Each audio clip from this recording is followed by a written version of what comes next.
Look, the United States has surrounded Cuba from all sides. Essential supplies like medicine, fuel, and electricity are almost exhausted, and the U.S. has imposed a complete naval blockade on the country. To support Cuba, a ship has departed from Russia. It is expected to reach Cuba in about 10 days. If the United States intercepts that ship, the chances of a major conflict could increase significantly. No one really knows how far such a war could escalate. But before we get into that, let's understand how the U.S. imposed sanctions on Cuba and how the Soviet Union once deployed nuclear missiles there. At one point, a nuclear war was prevented because of the decision of a single officer. Otherwise, the Soviet Union might have launched a nuclear attack on the United States. Now, let's break this down step by step. Cuba is a country located in the Caribbean region, close to North America. The surrounding body of water is known as the Caribbean Sea, and the countries in this region are called Caribbean nations. Cuba is one of the most important countries in this region. Cuba is known for its high production of sugar, which is why it is often called the Sugar Bowl. Geographically, it is located very close to the United States. It lies just south of the U.S. state of Florida, making it a highly sensitive location for American national security. Cuba is the largest island in the Caribbean Sea. It is rich in natural resources and is also a beautiful tourist destination. The country produces coffee and sugar, and Cuban cigars are famous all over the world. The island was discovered by Christopher Columbus, who was actually searching for India. However, he mistakenly arrived in this region and believed he had reached India. Seeing the local people, he assumed they were Indians. That's why the region came to be known as the West Indies. Later, it became clear that this was an entirely different part of the world. In 1492, Columbus arrived in Cuba. Soon after, Spain took control of the island and ruled it for nearly 400 years. During this time, the United States grew increasingly uncomfortable as a foreign power was dominating a territory so close to its borders. As a result, the U.S. began encouraging the Cuban people to rebel. They urged them to fight for their independence and drive out the Spanish, saying that no foreign power had the right to rule their country. The U.S. supported the rebels by supplying weapons and resources. In 1898, the United States passed the Teller Amendment, promising that it would not take control of Cuba. Trusting this assurance, the Cuban people intensified their struggle and eventually forced Spain out. However, in 1901, the U.S. introduced the Platt Amendment. This allowed the United States to intervene in Cuba's internal affairs and to establish a naval base at Guantanamo Bay, a base that still exists today. Cuba officially became independent in 1902. At that time, Theodore Roosevelt was the president of the United States, and Thomas Palma became the first president of Cuba. However, his government largely operated under the influence of America. In the years that followed, most Cuban leaders remained aligned with U.S. interests. In 1933, Fulgencio Batista came to power. He strongly favored American interests and opened Cuba's resources to American businesses. As a result, public dissatisfaction in Cuba began to grow. Coffee plantations, sugarcane fields, sugar mills, and even the tourism industry gradually came under American control. Foreign influence over the country's resources kept increasing. Under these conditions, the Cuban people became deeply frustrated with Batista's rule.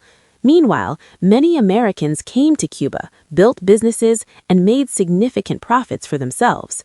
After this, Cuba gradually turned into a hub of luxury and underground activities.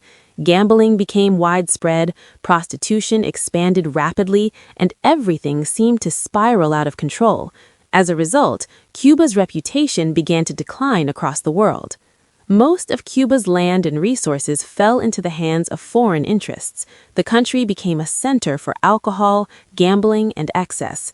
Meanwhile, ordinary Cuban citizens were struggling with unemployment. This growing injustice led to rising anger among the people against their ruler, Fulgencio Batista. Batista ruled from 1933 to 1959, and during this time, he focused heavily on protecting American interests. But suppressing public anger was not easy. It was during this period that a new leader emerged on the stage of history, Fidel Castro. Fidel Castro would go on to lead Cuba for nearly the next 50 years. He launched a powerful movement against Batista, using guerrilla warfare, rebellion, and strategic attacks. After a long struggle, in 1959, he took full control of Cuba. A country that once operated under American influence had now become completely independent. But this marked the beginning of new tensions. The United States did not accept Castro. Castro followed a communist ideology, where the government controls the country's economy and resources, similar to systems in China and Russia. In contrast, the U.S. system is largely based on private ownership. This ideological clash made the situation even more intense. Now, here's the major turning point. On January 1st, 1959, Castro made a bold announcement. All American banks in Cuba would be shut down, American companies would be closed, and all private property would be nationalized. In other words, Cuba's resources would belong to the Cuban people. Overnight, American companies were forced to leave Cuba. For the United States, this was a major humiliation. At that time, the U.S. president was Dwight Eisenhower. He was deeply angered and began planning to remove Castro from power. To carry this out, the U.S. intelligence agency, the CIA, launched a secret operation. They trained around 1,500 rebels, many of them loyal to Batista, and equipped them with modern weapons. This force was known as Brigade 2506. The plan was highly strategic. Infiltrate these rebels into Cuba, create unrest in different regions, and make it appear as if the Cuban people themselves were rising against Castro. This plan was put into action on April 17, 1961, through the Bay of Pigs invasion. But things did not go as expected. Local fishermen noticed suspicious movements and alerted the Cuban military. Castro's forces responded quickly and launched a counterattack. At the same time, American B-26 bombers were painted with Cuban markings and used to attack targets, an attempt to make it look like Castro was attacking his own people. However, Castro's forces were prepared. They shot down several aircraft. Soon, the entire plot was exposed. Around 100 people were killed, and nearly 1,400 were captured. When the truth came out publicly, the U.S. operation was completely exposed. This became a major embarrassment for U.S. President John F. Kennedy. But the story didn't end there.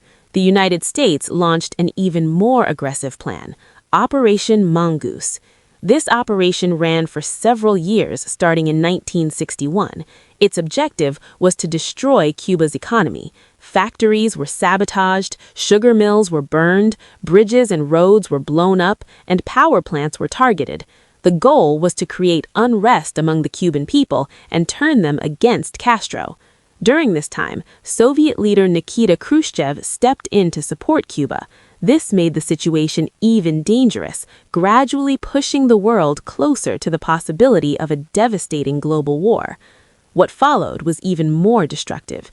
Cuba's grain warehouses and factory storage facilities began to be targeted with hidden bomb attacks.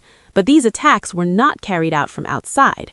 Agents of the CIA would secretly infiltrate from within. They would approach workers and offer them money, saying, "Just store this package in the warehouse."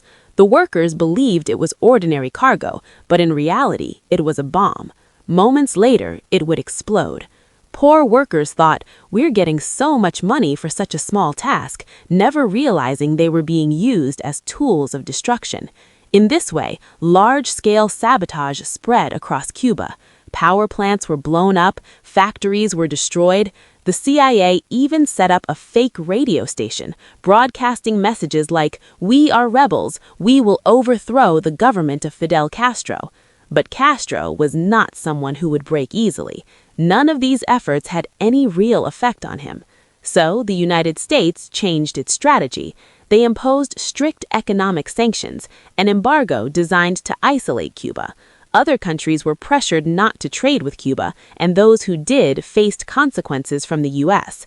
The goal was simple: increase unemployment and inflation so that ordinary people would turn against Castro. But the result was the opposite. People rallied even stronger around him.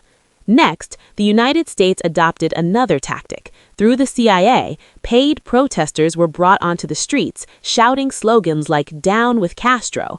At the same time, propaganda campaigns spread false narratives, claiming that Castro was corrupt and a bad leader, but the Cuban people did not fall for it. Then came one of the most extreme phases. U.S. President John F. Kennedy, working with the CIA, allegedly approved numerous plots to assassinate Fidel Castro. It is often claimed that there were over 600 attempts to kill him. Castro loved cigars, so explosive devices were reportedly hidden inside cigars, designed to detonate when lit. In other cases, poison was said to have been used, in cigars, drinks, coffee, and food. He enjoyed swimming, so there were plans to poison his diving suit or oxygen equipment. Even the microphone he used for speeches was allegedly targeted explosives. There were also claims of attempts involving barbers, doctors, and even hidden weapons inside media cameras. Women were reportedly sent as part of honey trap schemes to get close to him and assassinate him. Yet, remarkably, Castro survived every attempt, as if he always sensed the danger in advance. Because of this, it is often said that the number of assassination attempts against a single leader in history is almost unmatched. He went on to rule Cuba for nearly 50 years. As a result of these actions, the Cuban people grew increasingly hostile toward the United States. Castro, in turn, took a firm stance against America and moved closer to the Soviet Union. At that time, Soviet leader Nikita Khrushchev strongly supported Castro.